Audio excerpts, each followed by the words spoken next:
Assalamualaikum warahmatullahi wabarakatuh. Perkenalkan, nama saya Arifinatta Septiani dengan NIM 444130075.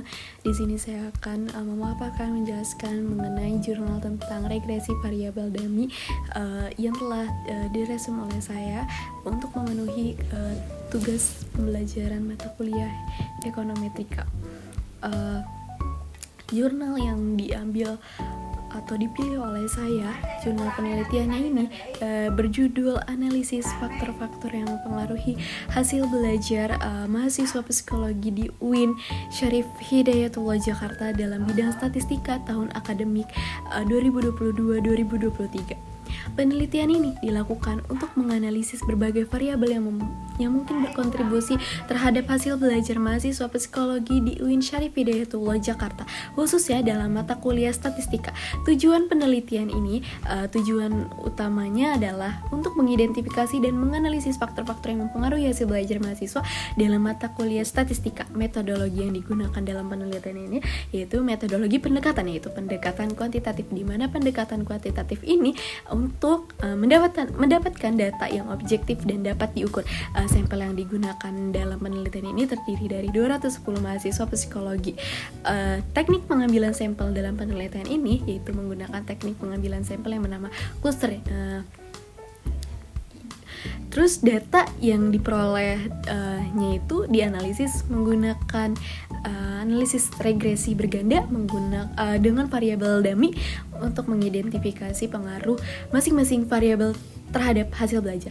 Variabel yang diujinya itu ada 7 variabel yang diduga untuk mempengaruhi hasil belajar mahasiswa, yaitu yang pertama ada jenis kelamin, yang kedua ada keaktifan mahasiswa, yang ketiga ada jurusan SLTA, yang keempat ada asal daerah, yang kelima ada status mahasiswa merantau, dan yang keenam ada keterlibatan dalam organisasi, dan yang terakhir atau yang ketujuh yaitu status pekerjaan paruh waktu atau part time.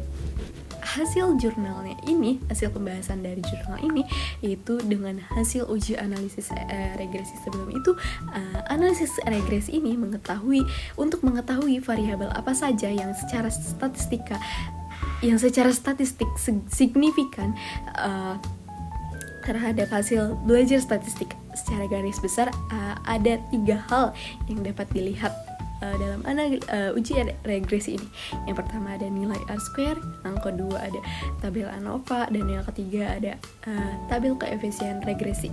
Nilai R-square dalam penelitian ini didapatkan sebesar 0,1778 atau 17,8%. Artinya variasi hasil belajar statistika dipengaruhi oleh variabel bebas, yaitu jenis kelamin, keaktifan mahasiswa, jurusan SLTA, asal daerah, status mahasiswa merantau, aktif berorganisasi, serta yang terakhir mahasiswa bekerja part-time, yang 7 variabel tadi. Yang kedua itu ada tabel ANOVA. Tabel ANOVA ini dilihat dari nilai F-value-nya. Nilai F-value yang didapatkan sebesar 6,239 dan P-value-nya sebesar 0,000. P-nya itu kurang dari 5%. Dapat dikatakan signifikan. Dapat disimpulkan bahwa 7 variabel tersebut secara keseluruhan memiliki pengaruh yang signifikan terhadap hasil belajar statistika. Hasil penelitian menunjukkan bahwa rata-rata hasil belajar mahasiswa dalam mata kuliah statistika ini adalah 64,3%, dengan deviasi standarnya itu 8,61. Yang menunjukkan bahwa terdapat variabilitas yang relatif rendah di antara hasil belajar mahasiswa. Ini menunjukkan bahwa sebagian besar mahasiswa memiliki hasil belajar yang berada dalam rentang yang sama. Dari 7 variabel yang diuji, hanya 3 variabel yang menunjukkan pengaruh signifikan terhadap hasil belajar. Yang pertama ada keaktifan mahasiswa. Terdapat hubungan positif dan signifikan di mana mahasiswa yang lebih aktif dalam kegiatan belajar menunjukkan hasil yang lebih baik. Yang kedua ada jurusan SLTA, di mana mahasiswa yang berasal dari jurusan IPA cenderung memiliki prestasi yang lebih baik dalam statistika, menunjukkan hubungan positif dan signifikan. Yang ketiga ada status pekerjaan paruh waktu, yaitu mahasiswa yang bekerja paruh waktu atau part time ini menunjukkan hubungan negatif dan signifikan terhadap hasil belajar yang mengindikasi bahwa pekerjaan paruh waktu ini dapat mengganggu fokus dan waktu yang dialokasikan untuk belajar, sedangkan variabel yang tidak menunjukkan pengaruh signifikan terhadap hasil belajar mahasiswa itu ada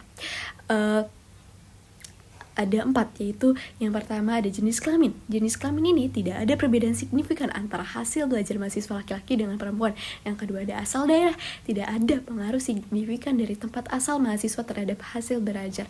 Yang ketiga ada status merantau, di mana mahasiswa yang merantau tidak menunjukkan perbedaan signifikan dalam hasil belajar dibandingkan dengan yang tidak.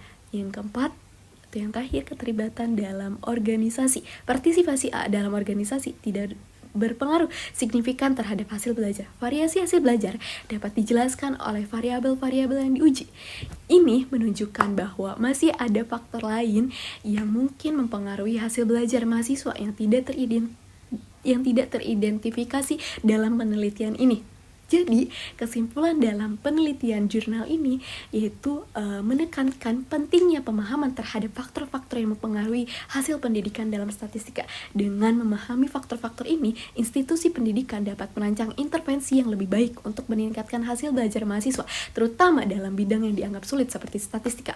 Penelitian ini memberikan wawasan yang berharga bagi pengembangan strategi pembelajaran yang lebih efektif di masa depan, serta membuka peluang untuk penelitian lebih lanjut mengenai faktor-faktor lain yang mungkin berkontribusi terhadap hasil belajar mahasiswa. Sekian dari saya, kurang lebihnya mohon maaf. Wassalamualaikum warahmatullahi wabarakatuh.